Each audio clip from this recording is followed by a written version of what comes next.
Hello everyone, welcome to just math easy. तो students, JEE Main के जो previous year के सॉल्यूशन सीरीज चल रही है उसमें 3D ज्योमेट्री के क्वेश्चन नंबर 4 पे आज हम लोग आ चुके हैं।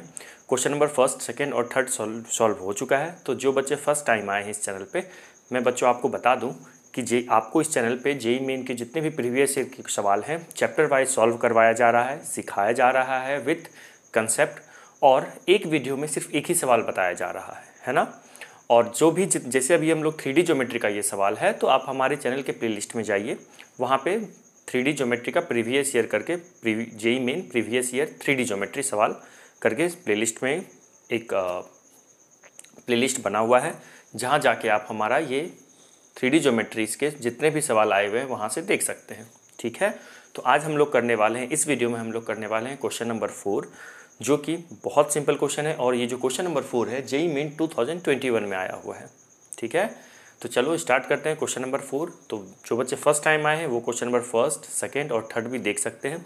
डिस्क्रिप्शन में इस प्लेलिस्ट का लिंक डला हुआ है, as well as question number third का लिंक भी डिस्क्रिप्शन में डला हुआ है। आप जा सकते हैं वहाँ पे उससे क्वेश्चन नंबर थर्ड कर सकते हैं, लेकिन उसके पहले अगर इस वीडियो में आए हैं तो पहले क्वेश्चन नंबर 4 देख लो। ओके, तो देखिए क्वेश्चन में सिंपल सवाल था, बस यहाँ पे जो सवाल है ये डायरेक्शन रेशियोज के कंसेप्ट पे बेस्ड था। क्वेश्चन में लिखा हुआ था कि कोई एक लाइन दिया हुआ है, ठीक है, एक लाइन है जो कि किसी अननोन लाइन का इक्वेशन निकालना है। वो लाइन जिस पॉइंट से पास कर रही है वो दी हुई है। ठीक है, तो क्वेश्चन में लिखा हुआ है कि a line the equation of the line through the point this, ठीक है, ये जो पॉइंट दिया हुआ है through the point this and perpendicular to the line this is, तो मतलब एक ऐसे लाइन का इक्वेशन निकालना है जो कि इस पॉइंट से पास कर रहा है। इस पॉइंट का कोऑर्डिनेट क्या है 0, 1, 2 and perpendicular to the line this. एक ऐसे लाइन का इक्वेशन निकालना है जो कि पॉइंट 0, 1, 2 से पास कर रहा है और इस लाइन के क्या है, परपेंडिकुलर दिया हुआ है।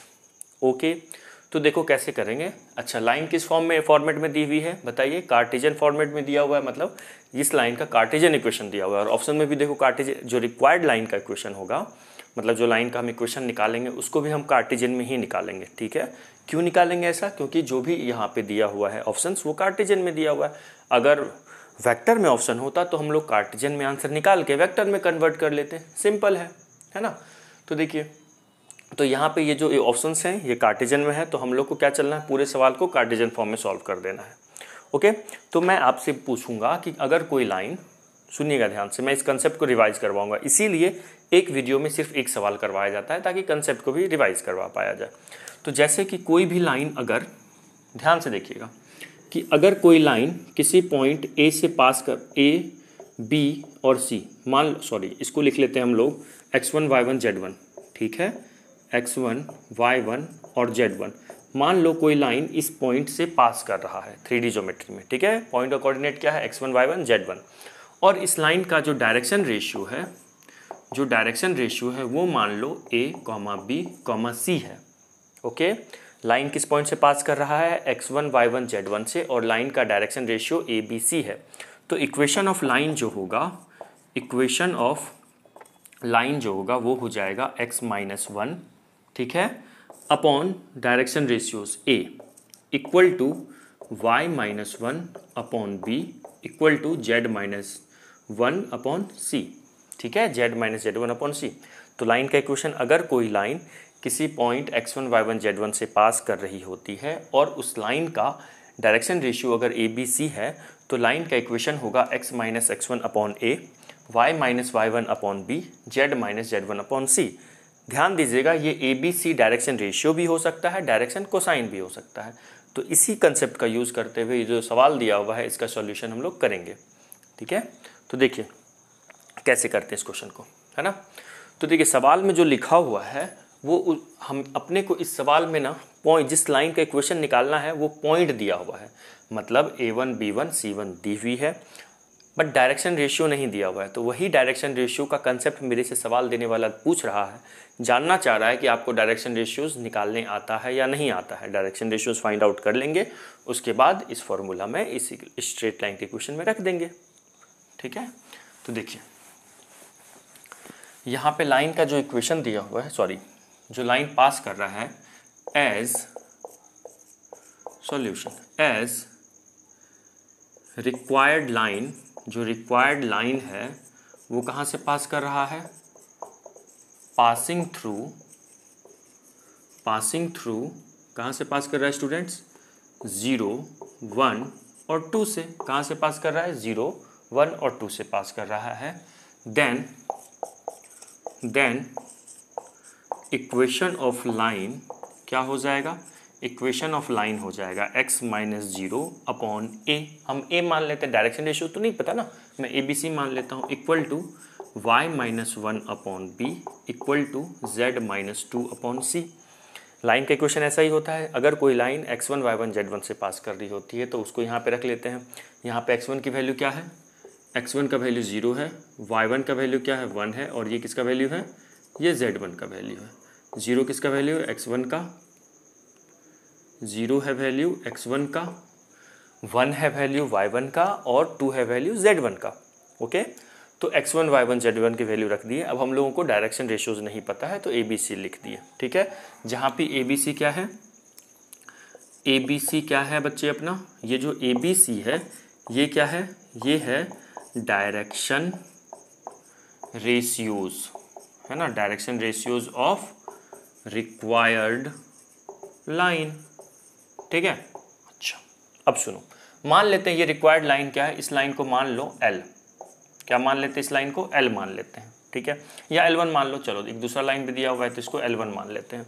ठीक है, अब जो गिवन लाइन है, जो अपना गिवन लाइन है उसका इक्वेशन क्या दिया हुआ है, गिवन लाइन का इक्वेशन है, मान लो ये L2 है, इसका इक्वेशन दिया हुआ है x minus 1 upon 2 equal to, समझ में कुछ आ रहा है कि बस ऐसे ही बैठे हुए वीडियो चला के, है ना, समझ में आना चाहिए, कमेंट करके बताना समझ में आ रहा है या नहीं आ रहा है ना। x minus 1 upon 2 equal to, और एक बात और, आप लोग ना कमेंट करके मुझे ये भी बताइएगा कि जो मैं ये वीडियो सीरीज स्टार्ट किया हूँ, मतलब ये जो solution series, is this helpful और नॉट, है ना, क्या ये आप लोगों के लिए हेल्पफुल है या नहीं है, ये भी आप कमेंट करके बताइएगा। y minus 1 y plus 1 upon 3 equal to z minus 1 upon 2। अब अगर मैं आपसे पूछूं कि ये स्ट्रेट लाइन कहाँ से पास कर रहा है, तो कुछ स्टूडेंट्स बोलेंगे सर 1, अभी देखो मैं बता देता हूँ कि यहाँ पे जो माइनस में होता है ना वो क्या होता है, पॉइंट्स होता है जहाँ पास करता है। याद रखिएगा स्टैंडर्ड फॉर्म जो कार्टेशियन इक्वेशन होता है उसका स्टैंडर्ड फॉर्म क्या होता है, उसका स्टैंडर्ड फॉर्म ये होता है x माइनस x1 अपॉन, मान लेते हैं अब यहाँ पे मैं अभी ABC यहाँ लिया हूँ, चलो a मान लेता हूँ। ठीक है, y माइनस y1 अपॉन, इस बार ना a नहीं मानते, कुछ और मान लेते हैं, चलिए l मान लेते हैं। ठीक है, l m और n मान लेते हैं। ठीक है, z minus z1 upon n। Okay, तो यहाँ से जो x1 की वैल्यू है वो कम, देखो जो अपना कार्टेशियन फॉर्म होता है ना 1 पॉइंट फॉर्म में, उसमें या 2 पॉइंट फॉर्म में x, y और z का कोफिशिएंट पॉजिटिव 1 होना चाहिए, पॉजिटिव 1 है, पॉजिटिव 1 है, पॉजिटिव 1 है। कंपेयर करो जरा ये जो गिवन है, क्या इसमें x, y और z का कोफिशिएंट पॉजिटिव 1 है, क्या इस इक्वेशन में जो x, y और z का कोफिशिएंट दिया हुआ है क्या वो +1 है, बिल्कुल है सर। देखो यहाँ पे x positive, y positive, z positive, तो यहाँ तक सेटिस्फाई है। लेकिन यहाँ पे देखिए x1 के सामने माइनस, y1 के सामने माइनस, z1 के सामने माइनस है। लेकिन यहाँ पे देखो, अगर मैं पूछूँ आपसे यहाँ से कंपेयर करके x1 की वैल्यू बताओ, तो यहाँ से कंपेयर करके हम बता सकते हैं कि x1 की वैल्यू 1 है। ठीक है, और मैं अगर y1 की वैल्यू पूछूँ तो फिर कन्फ्यूज हो जाओगे, यहाँ तो प्लस है बट यहाँ पे तो माइनस है, तो देखो उसके लिए क्या करेंगे, है ना। और अगर मैं z1 की वैल्यू पूछूँ तो देखो z का कोफिशिएंट 1 है, +1 है। ठीक है, z1 यहाँ पे माइनस है, यहाँ भी माइनस है, z1 के सामने क्या है, माइनस है, यहाँ पे भी देखो, तो इसका मतलब 1 के सामने माइनस है तो z1 का वैल्यू क्या हो जाएगा, -1 हो जाएगा, है ना। तो फंसे कहाँ पे, अपनी गाड़ी कहाँ अटक गई हमारी गाड़ी किस जगह पे, y1 पे। तो देखो बताता हूँ, तो z1 की वैल्यू तो हो गई 1, -1 मत समझना z1 का वैल्यू, है ना। देखो ये तो फॉर्मूला में माइनस पहले से है, x1 का वैल्यू क्या है 1, y1 कंपेयर कर रहा हूँ ना, देखो x से x का कंपेयर किया, माइनस से माइनस का कंपेयर किया, x1 से 1 का कंपेयर हुआ, तो x1 की जगह पे 1 लिखा हुआ है, y की जगह पे y1 की जगह पे +1 लिखा हुआ है। लेकिन यहाँ पे देखो माइनस होना चाहिए, यहाँ तो प्लस है। तो देखो इसको कैसे करेंगे, है ना, हमारा क्या बच रह गया है, y1 का वैल्यू नहीं समझना। ठीक है, किसका वैल्यू रह गया, y1 का वैल्यू रह गया।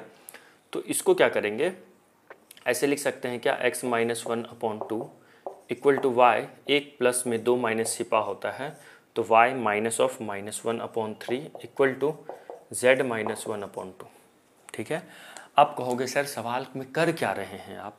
मैं अभी आप लोगों को बता रहा हूँ कि ये अपना रिक्वायर्ड लाइन है। ठीक है, इस लाइन का इक्वेशन ABC फाइंड आउट करना है ना, तो अभी रुक जाओ, अभी बस इतना देख लो कि जो रिक्वायर्ड लाइन है उसका डायरेक्शन रेशियो क्या है। ठीक है, तो ऐसे y1 की वैल्यू क्या हो जाएगी बताइए, कंपेयर करके करेंगे तो, है ना, -1 हो जाएगा, y1 का वैल्यू -1 हो जाएगा। ठीक है, ये दिया हुआ है। जो रिक्वायर्ड लाइन है वो L2 है, जो कि पॉइंट 1, -1 और 1 से पास कर रहा है। याद रखना, अगर यहाँ पे माइनस है तो एज इट इज वो ले लो, प्लस होगा ना, जैसे मान लो यहाँ पे +4 होता तो हम बोल देते ये y1 क्या है, -4 है। ठीक है, और यहाँ पे z -1 है तो z1 क्या है अपना, +1 है, z1 की वैल्यू +1 है। ठीक है, अब देखो क्या कह रहा है लाइन इक्वेशन में कि ये जो रिक्वायर्ड लाइन है ना, मतलब कि जो L1 है, हम लोग रिक्वायर्ड लाइन को क्या माने हैं, L1 माने हैं। ठीक है, वो जो है, अब रिक्वायर्ड लाइन मान लो ये है L1। ठीक है, रिक्वायर्ड लाइन क्या है, L1 है। ये किसी पॉइंट कहाँ से पास कर रहा है, 0, 1 और 2 से पास कर रहा है। और जो गिवन लाइन है ना स्टूडेंट्स, वो क्या है, L2 है। जो गिवन लाइन है ना वो क्या है, L2 है। और गिवन लाइन का इक्वेशन क्या लिखा हुआ है, x - 1/2 equal to y + 1/3 equal to z - 1/-3। ठीक है, ये रिक्वायर्ड लाइन है। अब अगर दो लाइन क्या होते हैं, परपेंडिकुलर होते हैं, तो क्या होता है, उनके डायरेक्शन रेशियोज का मल्टीपल 0 के इक्वल होता है ना। तो यहाँ से अब हम लिखेंगे, यहाँ तक आप लिख लिए हैं क्या, ये अपना गिवन L2 है। ठीक है ना, ये क्या है, L2 है, और जो L1 है उसका इक्वेशन मैंने यहाँ पे लिखा हुआ है ना। तो मैं क्या कर रहा हूँ, इतना रफ कर रहा हूँ। अभी तक मैंने क्या सिखाया, इस सवाल से देखो, आपको मैंने 2 चीज़ सिखाया, एक चीज़ सिखाया है ना, या 2 चीज़ सिखाया। तो इस सवाल से हम लोग क्या सीखे, कार्टेशियन इक्वेशन अगर लाइन का दिया होता है तो उसका उसमें पॉइंट किसे कहते हैं और डायरेक्शन रेशियो किसे कहते हैं। जो x माइनस में होता है ना, x माइनस जो ऊपर होता है देखो, उसको क्या कहते हैं, पॉइंट कहते हैं। और जो अपॉन में लिखा होता है उसको क्या कहते हैं, डायरेक्शन रेशियोज बोलते हैं। याद रखिएगा, लाइन अपने स्टैंडर्ड फॉर्म में होना चाहिए, मतलब x का कोफिशिएंट +1, y का कोफिशिएंट भी +1, z का कोफिशिएंट भी +1 होना चाहिए। किसी न किसी सवाल में देखिएगा, हम लोग इस सॉल्यूशन सीरीज में किसी न किसी से सवाल में जरूर करेंगे जहाँ पे x, y, z और किसी न किसी का कोफिशिएंट +1 नहीं है। तो वैसे सवाल में फर्स्ट ऑफ ऑल हम लोग क्या करेंगे, कन्वर्ट करेंगे x, y और z के कोफिशिएंट को +1 में। ठीक है, तो जब ऐसे क्वेश्चन करेंगे तो वहाँ पे सिखाऊंगा कैसे करते हैं। अभी के लिए ये ठीक है, काफ़ी है। तो देखो, तो यहाँ से x - 1/2, ये अब है रिक्वायर्ड लाइन क्या है, परपेंडिकुलर है ना। रिक्वायर्ड लाइन क्या है, परपेंडिकुलर है। तो ये अपना क्या है, L1 का इक्वेशन है ना, ये सॉरी ये L2 है ना, L2 है, क्या है, L2 है, मैंने L2 लिख दिया। अब है यहाँ पे क्वेश्चन में दिया हुआ है कि L1 is perpendicular to L2, है ना, क्या दिया हुआ है,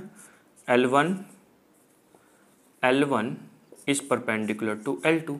तो दो लाइन अगर परपेंडिकुलर होते हैं तो क्या होता है, उनके डायरेक्शन रेशियोज का मल्टीपल -1 के इक्वल होता है। ध्यान रखिएगा, अगर 3D में दो लाइन आपस पे परपेंडिकुलर है तो इस, अगर मान लो ये रेड मार्कर है, ये L1 है और ये L2 है, तो L1 और L2 आपस में परपेंडिकुलर है तो उनके डायरेक्शन रेशियोज का मल्टीपल, मतलब इसके डायरेक्शन रेशियोज और इसके डायरेक्शन रेशियोज, x की तरफ वाला, y की तरफ वाला, z की तरफ वाला, इसके x की तरफ वाला, y की तरफ वाला, z की तरफ वाला, डायरेक्शन रेशियोज का मल्टीपल क्या हो जाएगा, 0 के इक्वल हो जाएगा। तो यहाँ से हम कहेंगे L1 is perpendicular to L2। सो अगर L1 और L2 क्या है, परपेंडिकुलर है, तो हम कह सकते हैं सो, देखिए ये वाला A का मल्टीप्लाई करेंगे इस वाले इसके L2 के, मतलब L1 है ना, ये क्या है अपना L1 है, और L2 का इक्वेशन मैंने लिख दिया है ना, ये क्या है, L1 है। तो L1 के x एक्सिस का डायरेक्शन रेशियो है ना, x के अलॉन्ग, और L2 के x के अलॉन्ग का डायरेक्शन रेशियो उसका मल्टीपल करो। कभी भी अगर दो लाइन आपस में परपेंडिकुलर होते हैं तो x एक्सिस के अलॉन्ग का डायरेक्शन रेशियोज और दोनों लाइन के x एक्सिस के डायरेक्शन रेशियोज को मल्टीप्लाई कर दो, प्लस y एक्सिस का डायरेक्शन के अलॉन्ग का, और इस साइड y एक्सिस के डायरेक्शन, L2 का y एक्सिस के डायरेक्शन रेशियोज क्या है, 3 है, तो ये हो जाएगा b × 3 प्लस z एक्सिस की तरफ का क्या है, c है, और यहाँ पे क्या है, -3 है, तो c × -3 इक्वल टू हो जाएगा 0। आई बात समझ में। तो यहाँ से ये क्या हो जाएगा, 2a + 3b -3c equal to 0। अब देखिए बच्चे, मैं ना आपको एक तरीका, ये वाला मैं इस तरीके से इसलिए लाया इस सवाल को ताकि मैं आपको एक चीज़ सिखा पाऊँ। देखो, आप लोग स्कूल में जब खुद से क्वेश्चन सॉल्व करते हो तो कभी ना कभी ऐसे कर देते हो, क्या ये पढ़े हो? तो हम लोग क्या किए, ये कर लिए, लेकिन हम यहाँ पे ना आके फंस गए। तो फिर सोचोगे सर आपने फिर ऐसे क्यों बताया? जब हम फंस ही गए, यहाँ पे क्या है, ABC में एक और इक्वेशन रहता है ना, तो कर लेते। क्या ABC में एक और इक्वेशन बनाना पॉसिबल है? यहाँ पे नहीं पॉसिबल है, ठीक है। ABC बस इससे मल्टीप्लाई करके क्या हो गया, 0 के इक्वल। अगर ABC में एक और इक्वेशन बनाना पॉसिबल होता तो ये सवाल सिंपली हो जाता, बट यहाँ पे ABC में एक और क्वेश्चन बनाना पॉसिबल नहीं है, ठीक है। तो हम लोग इस सवाल को ऐसे नहीं करेंगे। अब सुनिए, मैं पहले ही बोल देता ना कि इस सवाल को हम लोग जो बता रहा हूँ ऐसे नहीं करेंगे, तो आप लोग यहाँ तक वीडियो देखते ही नहीं। तो आप वीडियो पे बने रहिए, आप एक कंसेप्ट सीखें कि ABC, आप बहुत स्टूडेंट करते हैं कि सिंपल मल्टीप्लाई कर देते हैं और ABC का वैल्यू निकालने की कोशिश करने लगते हैं, तो यहाँ पे पॉसिबल ही नहीं है। तो इस सवाल को देखो कैसे करेंगे, है ना, आया समझ में यहाँ तक? तो इस सवाल को देखो कैसे करेंगे। यहाँ पे ना जो L1 है ना, जो L1 दिया हुआ है, L1 जो दिया हुआ है उसको ना अपने मन से ना किसी कांस्टेंट के इक्वल मान लो।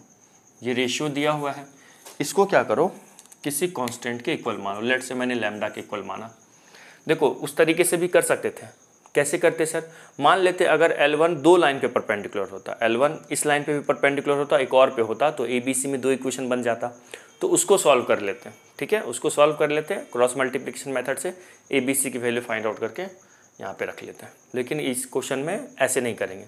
इस क्वेश्चन में कैसे करेंगे, अब देखिए। तो x की वैल्यू हो जाएगी a लैम्डा, होगा ना। देखो ये इक्वल है ना, क्या है ये, x minus 0 upon a equal to y minus 1 upon b equal to z minus 2 upon c। Lambda के इक्वल मान लिए हम लोग, है ना। ये क्या किए हैं, लेट कर लिए हैं। चलो एक और स्टेप में लिख दो। मान लेते हैं कि let x minus 0 upon a equal to y minus 1 upon b equal to z minus 2 upon c, 0 के इक्वल मान लिए। तो यहाँ से जो x की वैल्यू हो जाएगी वो, अरे यार 0 नहीं, लैम्डा लेंगे ना, लैम्डा मानेंगे, है ना, लैम्डा।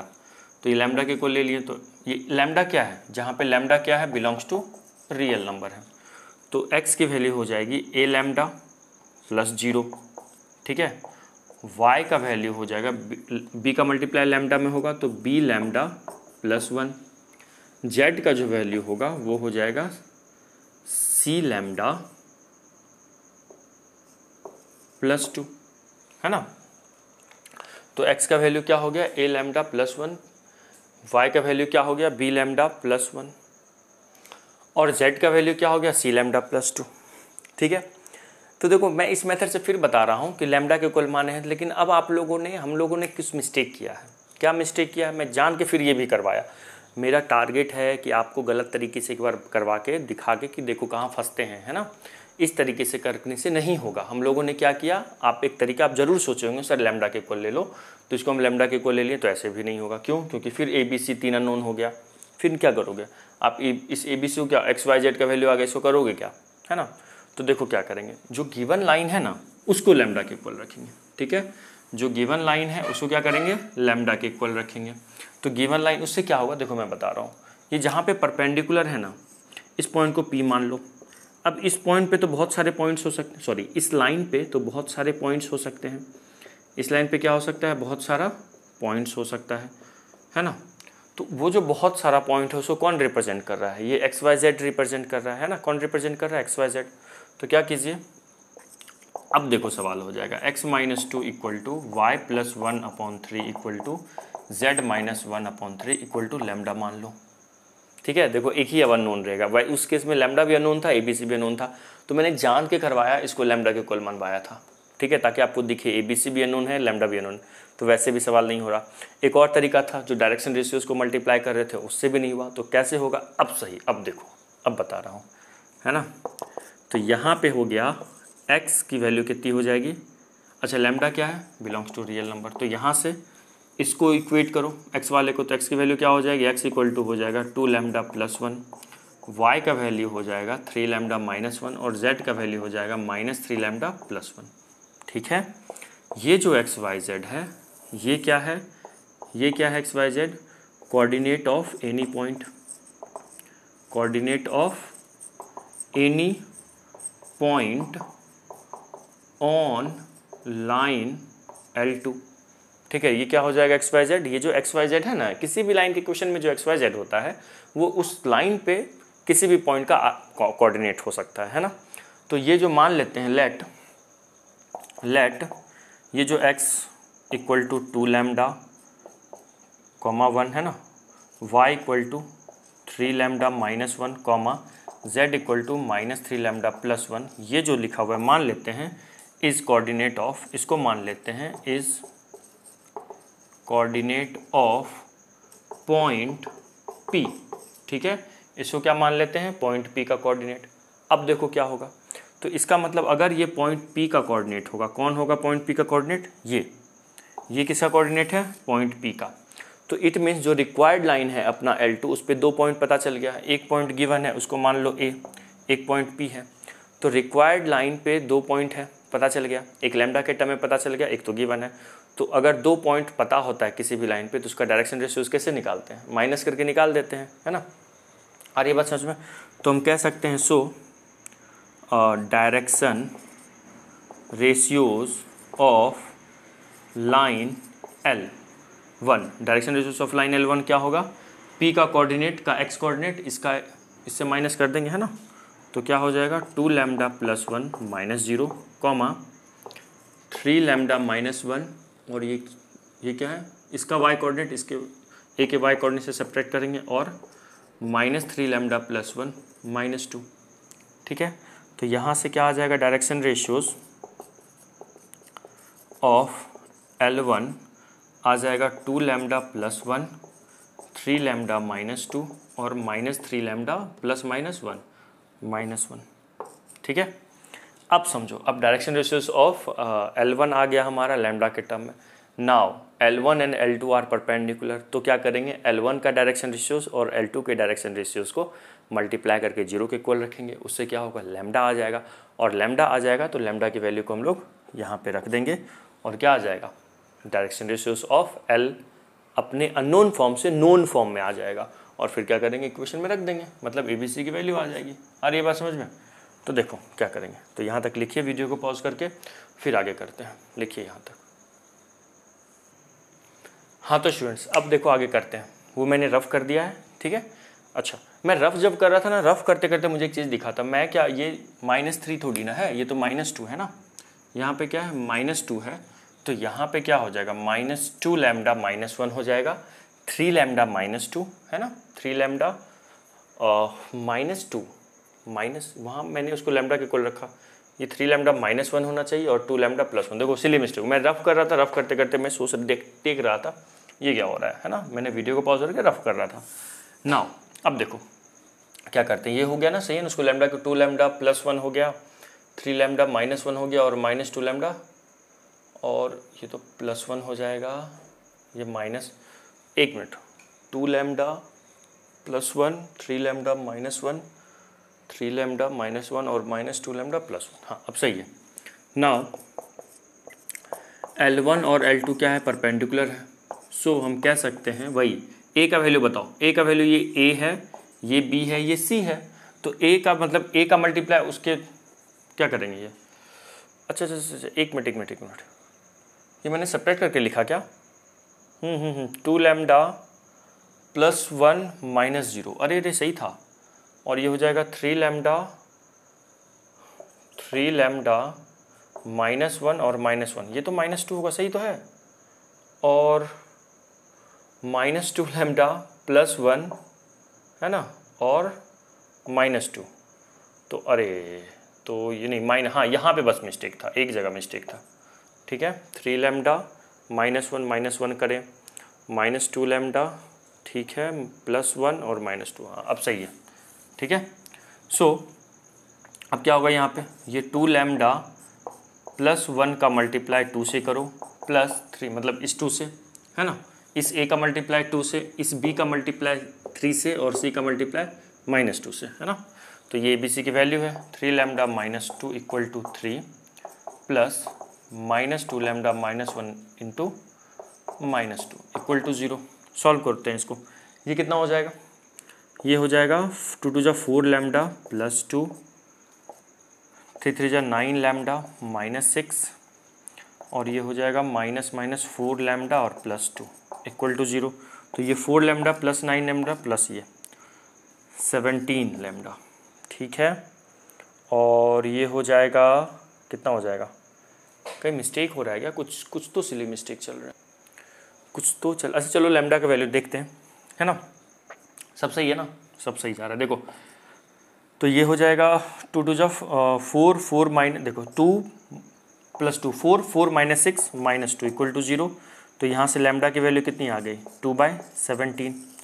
लैम्डा की वैल्यू कितनी आ गई, 2/17। तो जो ए का वैल्यू है, ए क्या है, 2 लैम्डा +1 है, तो ए की वैल्यू को रख दो 2 इंटू लैम्डा का वैल्यू 2/17 + 1। तो ये हो जाएगा 2 टू जा 4, कितना हो जाएगा, है ना, ये हो जाएगा ए के वैल्यू 2 टू जा 4/17, है ना, 4/17, फिर एलसीएम लेंगे, ये हो जाएगा 21/17।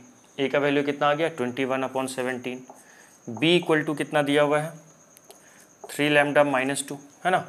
तो फिर लैम्डा का वैल्यू इसमें रख दो, तो ये हो जाएगा 2/17 -2। तो b इक्वल टू हो जाएगा 2 3 जा 6, 6/17 -2। तो ये हो जाएगा 6 - 34/17 और ये हो जाएगा -28/17। तो b इक्वल टू -28/17, ये हो जाएगा 2 टू जा 4/17, ठीक है। और c का वैल्यू क्या हो जाएगा, c का वैल्यू कितना दिया हुआ है, -2 लैम्डा -1। तो c इक्वल टू -2, लैम्डा का वैल्यू कितना है, लैम्डा का वैल्यू है 2/17 -1। चलो इसको सॉल्व करते हैं। ये कितना है, -4/17 -1 और ये हो जाएगा -21/17, है ना, -21/17। तो a का वैल्यू कितना आ गया, 21/17, b का वैल्यू 28/17, c का वैल्यू कितना आ गया, -21/17। अब इन वैल्यूज़ को यहाँ पे पुट कर दो, यहाँ तक लिखिए फिर आगे करते हैं, लिखिए। नाउ स्टूडेंट्स, अब इस ए बी सी का वैल्यू क्या करो, इस लाइन के इक्वेशन में रख दो। इस ए बी सी को क्या करेंगे, लाइन के इक्वेशन में रख देंगे। किस में, कहाँ रखना है इस ए बी सी की वैल्यू को, इस लाइन के इक्वेशन में, है ना, जो रिक्वायर्ड लाइन है। तो क्या हो जाएगा, x अपॉन ए का वैल्यू क्या है, 21/17 इक्वल टू y -1/28/17, है ना, इक्वल टू z -2/21/17, ठीक है। चलिए, तो -21/17 है ना, हाँ। तो यहाँ से ये 17 कैंसिल हो गया और ये हो गया 7 3 जा 7 4 जा और 7 3 जा। तो लाइन का इक्वेशन हो जाएगा x/3 equal to y -1/-4 option में है, यस एक जगह तो है डी में, और z/2/-3 ये आ रहा है अपने लाइन का इक्वेशन। अब जरा मैच करो तो, ऑप्शन मैच कीजिए, जरा ऑप्शन मैच कीजिए। तो देखो एक भी ऑप्शन नहीं है ये दिया हुआ एज इट इज़, एक भी ऑप्शन नहीं है। देखो इससे फिर एक चीज़ सिखाऊंगा अभी, है ना, जरा चेक करो ऑप्शन है कि नहीं। देखो यहाँ पे ना y और z के नीचे जो लिखा हुआ है उसका साइन सेम है x, और x अगर ये दोनों नेगेटिव है तो ये पॉजिटिव है। इट मीन्स अगर मैं इसमें -1 का मल्टीप्लाई करूँ तो ये -3 +4 +3 हो सकता है। जरा देखो तीनों का साइन सेम तो नहीं है, तो ऑप्शन ए में सेम है, ये नहीं होगा, है ना। ऑप्शन बी में भी सेम है तीनों का साइन, है ना। वैसे ऑप्शन भी सेम लिखा हुआ है यार, y -1/4 z -2/3, है ना। ऑप्शन बी तो सेम ही लिखा हुआ है ना। ऑप्शन ए ऑप्शन बी तो सेम ही लिखा हुआ है। और ऑप्शन सी ऑप्शन डी भी नहीं होगा, क्यों, क्योंकि देखो इन दोनों का साइन सेम है, यहाँ पे इस दोनों का साइन सेम, ये तो होगा नहीं। देखो ऑप्शन सी जो लग रहा है, ऑप्शन सी हमारा क्या है, करेक्ट ऑप्शन लग रहा है। क्यों, क्योंकि देखो अगर मैं यहाँ पे माइनस का इसका साइन देखो एग्जैक्ट यही है, तो जेईई मेन का कमाल है। अगर ये बोर्ड का सवाल होता ना तो यही आंसर होता आपका, लेकिन है ना, मतलब ऑप्शन में अगर बोर्ड्स के एग्जाम में ऑप्शन रहते तो यही रहते हैं, लेकिन हमारा देखो क्या दिया हुआ है यहाँ पे, ये निगेटिव है, ये पॉजिटिव, मतलब इन दोनों का साइन देखो ऑप्शन में सेम है, माइनस का मल्टीप्लाई करने पे आएगा। तो यहाँ से क्या हो जाएगा answer, option number C is the correct, ठीक है। तो ऑप्शन नंबर सी हो गया। तो लोग काफ़ी लंबा, एक सवाल में इतना लंबा वीडियो चला गया है ना। तो उससे मैंने 2 गलत तरीका आपको अप्रोच बताया, और जान के मैं नहीं बोला कि देखो ये गलत अप्रोच करें। तो फिर क्या करते आप, वीडियो को आगे करके जो सही अप्रोच है वो देख लेते। ठीक है, मेरा टारगेट था आप लोग को सिखाना थोड़ा सा कुछ। ठीक है, तो अब 2 गलत अप्रोच दिखाएं, एक सही अप्रोच से हमारा आंसर आ गया, और जिससे आंसर आया फिर भी मैच नहीं कर रहा था, लेकिन हम लोगों ने ऑप्शन को छांटा, और जो ऑप्शन है उसमें देखो एक्स वाई के जो नीचे और जेड के नीचे का सेम साइन है, यहाँ पे भी सेम है, इसका अलग है, तो इसीलिए वो थोड़ा सा ये गुमराह करता है। जी मीन वाला को मज़ा आता है स्टूडेंट्स को गुमराह करने में, है ना। तो मिलते हैं नेक्स्ट वीडियो में क्वेश्चन नंबर 5 के साथ। तब तक के लिए आप प्रैक्टिस करते रहिए। ओके, बाय, जय हिंद।